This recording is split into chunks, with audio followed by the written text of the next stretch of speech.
Assalamualaikum warahmatullahi wabarakatuh. Perkenalkan, nama saya Muhammad Rian dari kelompok 9.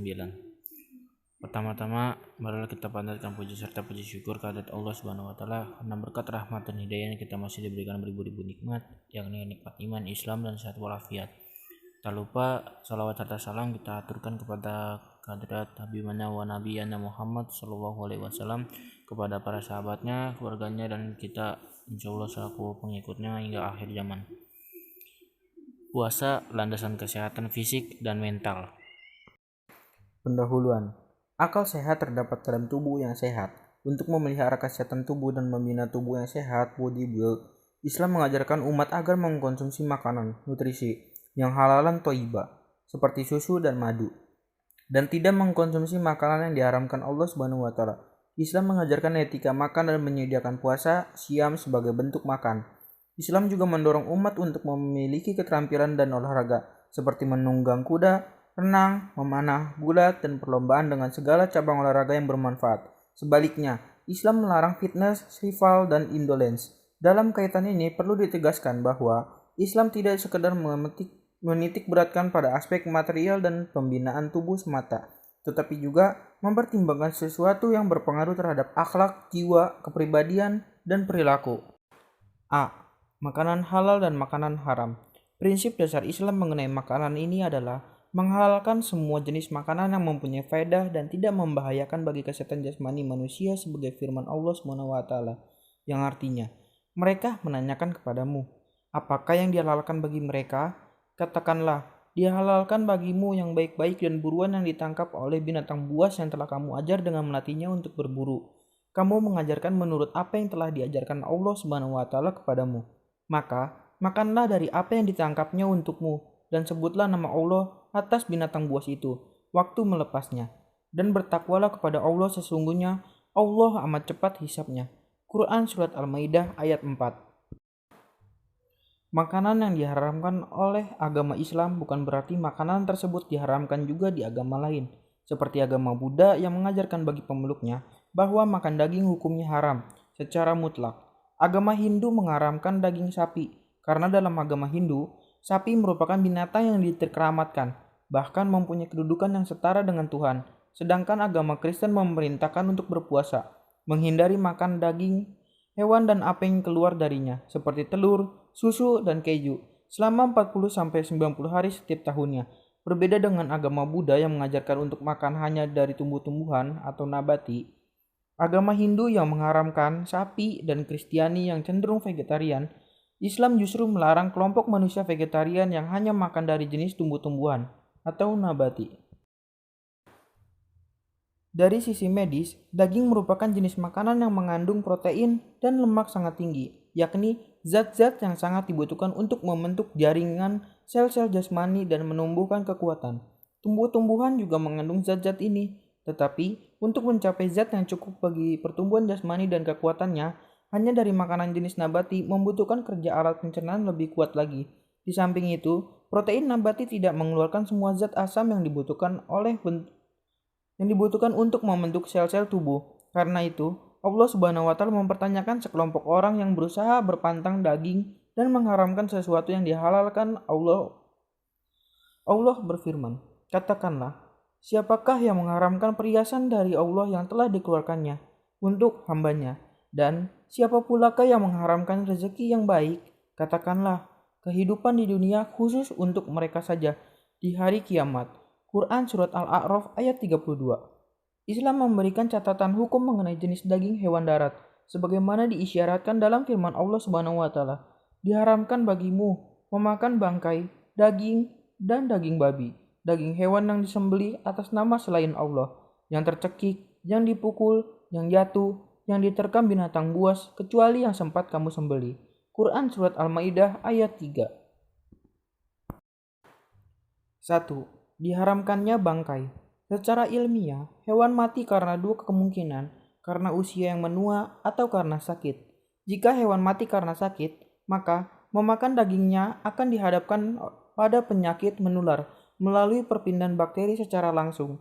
Apabila tidak dipanaskan dengan baik dan atau melalui lemak yang mengandung bakteri yang tidak mungkin membunuhnya dengan dipanaskan, larangan makanan bangkai adalah untuk mencegah pindahnya bibit penyakit dan bahaya yang ditimbulkannya. 2. Diharamkannya darah dan hewan yang mati karena kekerasan.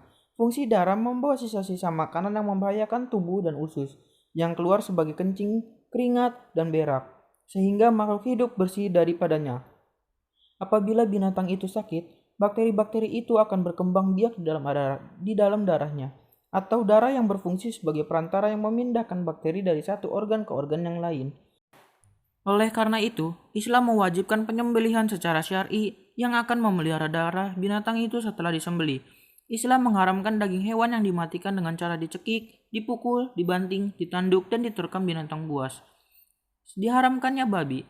Fakta ilmiah lewat penelitian laboratorium membuktikan ada 5 faktor yang mendorong diharamkannya daging babi, yaitu daging babi mengandung berbagai jenis cacing yang sangat berbahaya bagi tubuh, seperti cacing pita atau pig tapeworm yang disebut Taenia-solium, dan cacing Trichinnae cacing rambut, cacing bulat yang tergantung mengalir di dalam otot, penyebab penyakit trichinosis. Daging babi lebih banyak memungkinkan untuk memindahkan segala jenis penyakit daripada jenis lainnya. Minyak babi sulit dicerna dan kemungkinannya bertambah untuk terserang penyakit pada pencernaan, liver, atau syaraf menjadi beku.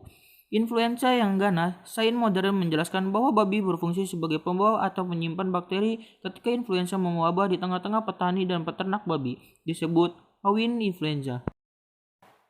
Selain babi, Islam melarang daging hewan pemakan daging lainnya. Dalam ilmu biologi, hewan dikelompokkan menjadi 3, yaitu herbivora, pemakan tumbuhan, karnivora, pemakan daging, dan omnivora, pemakan segala.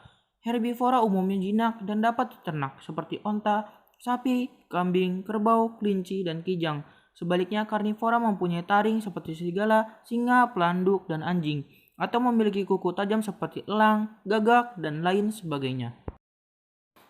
Puasa dan kesehatan fisik. Makanan yang sehat merupakan dasar untuk membina tubuh yang sehat. Karena itu, Islam sekadar memperhatikan kesehatan dari makanan yang berbahaya seperti bangkai, darah, dan daging babi, serta minuman keras, akan tetapi juga memotivasi manusia untuk makan makanan yang bergizi dan berguna bagi kesehatan jasmani, seperti daging, susu, madu, dan kurma, serta memerangi mazhab nabati vegetarian yang mengharamkan daging. Makanan yang baik dari segi Islam mempunyai ciri-ciri sebagai berikut. Makanan yang bersih dari segi rupa, bau, dan zatnya, substance. Makanan yang mempunyai unsur-unsur yang diperlukan oleh jasmani. Makanan yang baik dari segi jasmani dan kejiwaan. Selain itu, ajaran Islam juga memperhatikan tentang norma-norma makan, waktu makan, dan etika makan.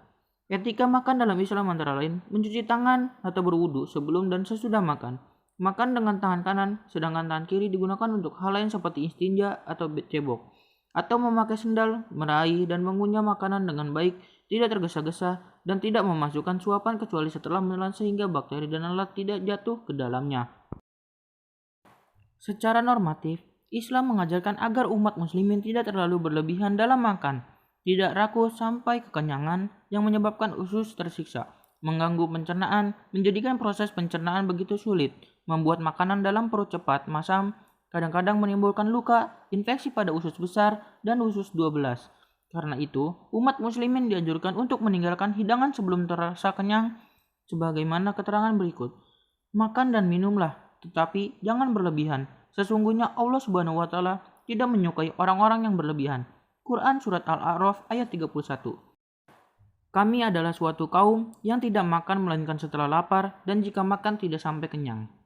Cukuplah bagi anak Adam beberapa suap untuk menegakkan tulang punggungnya. Kalau ia terpaksa harus melakukan lebih dari itu, maka sepertiga untuk makanannya, sepertiga untuk minumnya, dan sepertiga untuk nafasnya. Faedah puasa. 1. Mengistirahatkan sistem pencernaan makanan seperti perut, usus, serta meringankan beban bagi sistem pembuangan. 2. Membantu sistem penyaringan sisa-sisa pencernaan dan toksin yang terkumpul melalui hati, buang pinggang, dan rongga-rongga kulit. 3. Puasa dapat mencegah, memulihkan, dan menyembuhkan penyakit antara lain darah tinggi, rheumatis, kencing manis di peringatan awal, dan lain-lain. Puasa dan kesehatan mental spiritual. Selain faedah fisik, puasa memiliki faedah besar dari segi mental maupun spiritual. Inti puasa adalah imsak atau menahan diri, sedangkan menahan diri merupakan kecerdasan emosi yang meliputi disiplin dan pengendalian diri. bertindak penuh tanggung jawab, dan mengurangi tindakan impulsif, serta hidup bersahabat. Kecerdasan emosi inilah yang menjadi kunci kesehatan jiwa atau mental. Kesimpulan, jadi pada intinya makanan halal adalah makanan yang baik yang diperbolehkan memakannya menurut ajaran Islam, yaitu sesuai dalam Al-Quran, dan makanan yang baik yaitu segala makanan yang dapat membawa kesehatan bagi tubuh, dapat menimbulkan nafsu makan, dan tidak ada larangan dalam Al-Quran maupun hadis. Terkait dengan puasa kesehatan fisik dan mental spiritual adalah puasa sebagai pengobatan jiwa, puasa sebagai pereda kejahatan syahwat, dan pengendalian hawa nafsu. Puasa mampu menumbuhkan emosional positif dan mampu mengendalikan ucapan, pandangan, pendengaran, serta menahan seluruh tubuh dari kejelekan. Puasa menumbuhkan jiwa sosial yang tinggi dan terhindar dari keegoisan.